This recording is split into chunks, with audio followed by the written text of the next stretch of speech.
नमस्कार, मी सचिन देवडे. सचिन देवडेज नॉलेज कट्टा या यूट्यूब चॅनलवरती मी पुन्हा एकदा आपणा सर्वांचं सहर्ष स्वागत करतो. खरं तर या यूट्यूब चॅनलच्या माध्यमातून आजवर आपण भाषण कला क्षेत्रामधले व्हिडिओ आपल्यासमोर घेऊन आलेलो आहे. तर हा यूट्यूब चॅनल फक्त भाषण कला, सूत्रसंचालन, निवेदन यापुरता मर्यादित न ठेवता वेगवेगळ्या क्षेत्रामध्ये चांगलं काम केलेल्या व्यक्तींची मुलाखती देखील आपण या चॅनलवरती घेणार आहोत. त्याचबरोबर वेगवेगळ्या क्षेत्रामध्ये जे नवीन चांगले बदल होत आहेत ते बदलही आपण या चॅनलच्या माध्यमातून आपल्या समोर आणण्याचा आमचा मानस आहे. त्यामुळे माझी आपणा सर्वांना पुन्हा एकदा विनंती राहील की आपण सर्वांनी हा चॅनल नक्की सबस्क्राईब करा. यातले व्हिडिओ जर आपल्याला आवडले तर नक्की लाईक करा, कमेंट करा आणि शेअर करा. तर आज आपण भाषण कला या क्षेत्रामधला चौथा व्हिडिओ घेऊन आपल्या समोर येतोय. तर पाठीमागच्या 3 व्हिडिओमध्ये आपण भाषणाची सुरुवात कशी करायची, भाषण कुणी केलं पाहिजे, भाषणासाठी आपण तयारी मानसिक कशी केली पाहिजे या विषयावरती आपण आपल्याशी बोललेलो आहे. तर आता भाषणाची तयारी कशी करावी किंवा भाषणासाठी आपले मुद्दे कसे काढावेत यासाठी आपण हा व्हिडिओ बनवतोय. खरं तर सर्वप्रथम आपण एक गोष्ट लक्षात घेतली पाहिजे की शालेय विद्यार्थी जे त्यांच्या वक्तृत्व स्पर्धामध्ये भाषणं करतात ते भाषणं त्यांनी घोकून किंवा पाठांतर करून केलेली भाषणं असतात. परंतु मोठ्या माणसांना किंवा प्रौढ व्यक्तींना वेगवेगळ्या प्रसंगी जी भाषणं करावी लागतात ते भाषण आणि शालेय विद्यार्थ्यांची भाषणं याच्यामध्ये फरक असतो. फरक हाच असतो की विद्यार्थी ती भाषणं पाठ करून लोकांच्या समोर करत असतात, परंतु मोठ्या माणसांना तसं करता येत नाही. म्हणून आपण आपल्या भाषणाची तयारी कशी करावी हाच विषय घेऊन आज आपल्या समोर मी येतोय. खरं तर ज्यावेळेस मोठी माणसं एखाद्या प्रसंगामध्ये त्यांना भाषण करण्याची संधी मिळते त्यावेळेस त्यांचं नाव अचानकपणे अनाऊन्स केल्यानंतर लोक बोलतातही, चांगलं बोलतात. परंतु ज्यावेळेस त्यांचं ते भाषण त्या ठिकाणचं संपतं आणि त्यांच्यानंतर दुसरा वक्ता बोलायला लागतो, त्या दुसऱ्या वक्त्याचं भाषण ऐकल्यानंतर किंवा संपूर्ण कार्यक्रम संपल्यानंतर त्या व्यक्तीच्या लक्षात येतं की अरे मला सुद्धा हा मुद्दा बोलायचा होता, परंतु माझ्याकडून तो राहून गेला. मला हे बोलायचं होतं परंतु ते मला आठवलंच नाही.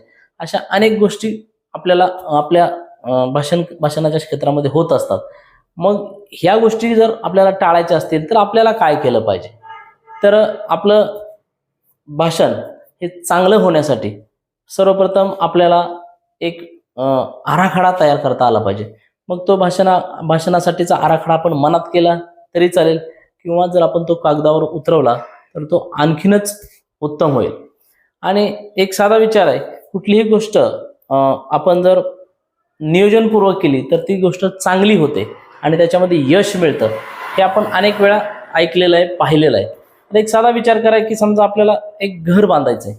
घर बांधण्यासाठी आपल्याकडे समजा जागा उपलब्ध असते आणि मग आपण असं नाही करत की जागा उपलब्ध आहे, अचानकपणे आपण बांधकामाचं साहित्य आणतो आणि जागा आहे त्याप्रमाणे बांधकाम करायला सुरुवात करतो. असं जर केलं तर ज्यावेळेस ते बांधकाम पुढं जाईल त्यावेळेस आपल्या अशा गोष्टी लक्षात येतात की अरे मला हे ह्या बाजूला करायचं होतं, मला किचन त्या बाजूला करायचं होतं, माझा हॉल असा पाहिजे होता, हे नंतर लक्षात येतं. म्हणून त्यासाठी आपण असं बांधकाम कधीच करत नाही. म्हणून कुठलंही काम नियोजनपूर्वकच झालं पाहिजे, त्याचा आराखडा असा असला पाहिजे आपल्याकडे. म्हणून आपण तोच विषय किंवा तेच आराखडा किंवा नियोजन करण्याची गरज काय आपल्या भाषणामध्ये हे सुद्धा आपण याच्यामध्ये जाणून घेणार. म्हणून आपण आपलं भाषण तयार करताना आपल्या भाषणासाठी आपल्याला ज्यावेळेस तयारी करायची आहे त्यासाठी आपल्या मनामध्ये आराखडा आणि मनातला आराखडा जर कागदावरती उतरवला तर नक्कीच उत्तम होतं. आणि म्हणून अचानकपणे बोलायला उभं राहणं किंवा तयारी करून भाषण करायला बोलायला उभं राहणं यामध्ये खूप फरक असतो. तयारी केली तर आपलं भाषण नक्कीच चांगलं होत असतं. खरं तर सर्वप्रथम एक गोष्ट आपण लक्षात घेतली पाहिजे की शेवटी जर आडात असेल तर पोहऱ्यात येणार आहे. म्हणून आपल्याला वेगवेगळ्या विषयावरती चौफेर असं आपल्याला वाचन करावं लागेल आणि नुसतंच वाचन करून आपल्याला चालणार नाही. तर ते वाचलेलं कुठंतरी त्याच्यातलं चांगल्या गोष्टी वेचून ठेवता आल्या पाहिजेत. वेचलेल्या गोष्टी आपल्याला त्याच्या नोंदी ठेवता आल्या पाहिजेत. मग त्या नोंदी आपण वारंवार वाचल्या, त्याचं चिंतन केलं, मनन केलं तर मग ते भाषण करताना आपल्याला सगळ्या गोष्टी आठवतात आणि मग आपलं भाषण हे नक्कीच उठावदार होत असतं. त्या कार्यक्रमामध्ये आपलं भाषण चांगलं होत असतं. म्हणून सर्वप्रथम मी माझ्या या चॅनलवरती माझा व्हिडिओ पाहणाऱ्या मी सगळ्यांना नम्रपूर्वक विनंती करेल की कुठल्याही कार्यक्रमाला जाताना त्या कार्यक्रम ज्या क्षेत्रातला आहे त्या कार्यक्रमाच्या संदर्भामध्ये थोडंसं आपण वाचन केलं पाहिजे, त्या संदर्भामध्ये आपण मुद्दे काढले पाहिजेत. ही गोष्ट अत्यंत महत्त्वाची आहे. म्हणून समजा आता आपण एक दोन भाषणाचे विषय घेऊ आणि त्यावरती आपल्याला कसे मुद्दे काढता येतील याविषयी आपण थोडीशी चर्चा करूया. तर आता सर्वप्रथम आपण एखादी सामाजिक समस्या घेऊया की ज्या समस्येवरती आपल्याला भाषण करायचं आहे आणि त्याचे मुद्दे कसे काढता येतील ते आपण पाहूया. आता समजा एक सामाजिक समस्या म्हटले तर समजा स्त्री भ्रूण हत्या किंवा मुलगा जसा वंशाचा दिवा आहे तशी मुलगी सुद्धा वंशाचा दिवाच आहे या विषयावरती आपल्याला बोलायचं आहे. मग आपल्याला यावरती कोणकोणते मुद्दे काढता येतील. सर्वप्रथम आपण लक्षात ठेवायचं की आपलं भाषण 4-5 मुद्द्यांपेक्षा जास्त मुद्दे आपण घ्यायचेच नाहीत किंवा ते मुद्दे काढायचेच नाहीत, कारण ते मुद्दे लक्षात ठेवणं पण कमी असतील तर सोपं जातं. म्हणून जास्त जर मुद्दे काढले तर त्यामध्ये आपल्याला प्राधान्यक्रम ठरवावा लागतो किंवा एखादा मुद्दा आपल्याकडून निसटला तर पुन्हा तोच प्रॉब्लेम होण्याची शक्यता असते. म्हणून आपण आपलं भाषण 4 ते 5 मुद्द्यांमध्येच करावं असं एक माझं वैयक्तिक अनुभवानुसार माझं मत आहे. तर मग स्त्री भ्रूण हत्या या विषयावरती आपण पहिला मुद्दा समाजाची मानसिकता हा असावा. तर त्यामध्ये आपण मुलींविषयी समाजाची काय मानसिकता आहे या विषयावरती आपण आपलं चर्चा करू शकतो किंवा त्याच्याविषयी आपण स्पष्टीकरण देऊ शकतो. दुसरा मुद्दा की स्त्रियांची मुलींविषयी मानसिकता किंवा स्त्रियांची म्हणण्यापेक्षा आईची आपल्या होणाऱ्या मुलीविषयीची मानसिकता हे देखील आपल्याला मांडावं लागेल, कारण समाजामध्ये आपण पाहतो त्यापेक्षा खूप वेगळं चित्र आहे. मुलगी फक्त पुरुषांनाच नको असते असं नाही, तर काही वेळेस ती घरातल्या स्त्रियांना किंवा विशेष करून आईला सुद्धा कधी कधी मुलगी नको असते. म्हणजे या गोष्टी आपण अनेक वेळा ऐकलेल्या आहेत, वाचलेल्या आहेत, पाहिलेल्या आहेत. मग मुलींविषयीची आईची किंवा स्त्रियांची मानसिकता हा एक झाला दुसरा मुद्दा. त्यानंतर आपण मुलगी लोकांना नको वाटते, परंतु मुली सुद्धा खूप मोठं कर्तृत्व गाजवू शकतात या संदर्भाने आपण तिसरा मुद्दा घेऊ शकतो की या महाराष्ट्रामधील, देशामधील अथवा जगामधील ज्या काही कर्तृत्ववान महिला आहेत त्या 2-3 महिलांची उदाहरणं आपण त्या आपल्या भाषणामध्ये देऊ शकतो. नंतर समजा लोकांना वाटतं की मुलगी शिकली, तिच्या शिक्षणासाठी खर्च केला तर ती शेवटी परक्याचं धन असते. मग तिच्या शिक्षणावरती खर्च करण्यापेक्षा मुलांच्या शिक्षणावर खर्च केला तर मुलं कायम आपल्याजवळ राहतात, ही एक लोकांची समाजामध्ये मानसिकता असते. मग या विषयावरती आपण कुठला मुद्दा घेऊ शकतो. तर सरकारची स्त्रियांविषयी जी काही धोरणे आहेत किंवा स्त्रियांच्या विषयीच्या ज्या काही त्यांच्या सरकारच्या योजना आहेत त्या सुद्धा लोकांपर्यंत पोहोचल्या पाहिजेत. ते आपल्या भाषणाच्या माध्यमातून आपण लोकांपर्यंत पोहोचवू शकतो. आणि शेवटी मुलगा जसा वंशाचा दिवा आहे तशी मुलगी सुद्धा वंशाचा दिवाच आहे. अशा 4-5 मुद्द्यांमध्ये आपण स्त्री भ्रूण हत्या या विषयावरचे आपल्या भाषणाचे मुद्दे काढू शकतो. आणि असे जर आपण मुद्दे काढले तर नक्कीच आपलं भाषण हे सुंदर होणार.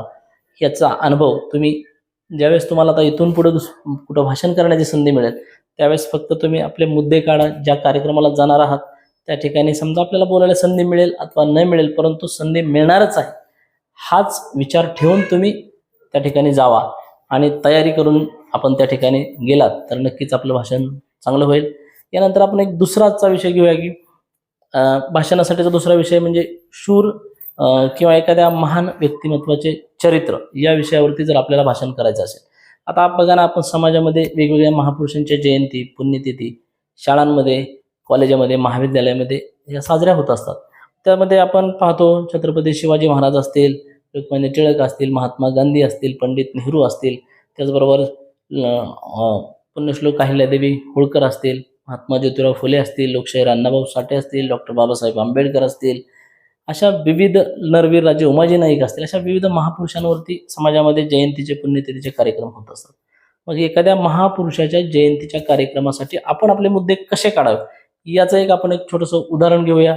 यामध्ये आपण छत्रपती शिवाजी महाराज समजा हा आपल्या भाषणाचा विषय असेल तर या विषयावरती बोलताना छत्रपती शिवाजी महाराजांनी महाराष्ट्रामध्ये हिंदवी स्वराज्य निर्माण केलं. आपण नेहमीच ऐकतो, सांगतो, म्हणून आणि वाचतो देखील. मग आता आपण या भाषणाची सुरुवात करताना सर्वप्रथम आपण शिवजन्मापूर्वीचा महाराष्ट्र, छत्रपती शिवाजी महाराजांच्या पूर्वी हा महाराष्ट्र कसा होता हे लोकांना आपण सांगितले पाहिजे. छत्रपती शिवाजी महाराज कसे घडले यासाठी आपला मुद्दा क्रमांक 2 असा असला पाहिजे की बालपणामध्ये छत्रपती शिवाजी महाराजांचं जे शिक्षण आणि संस्कार हा आपला दुसरा मुद्दा.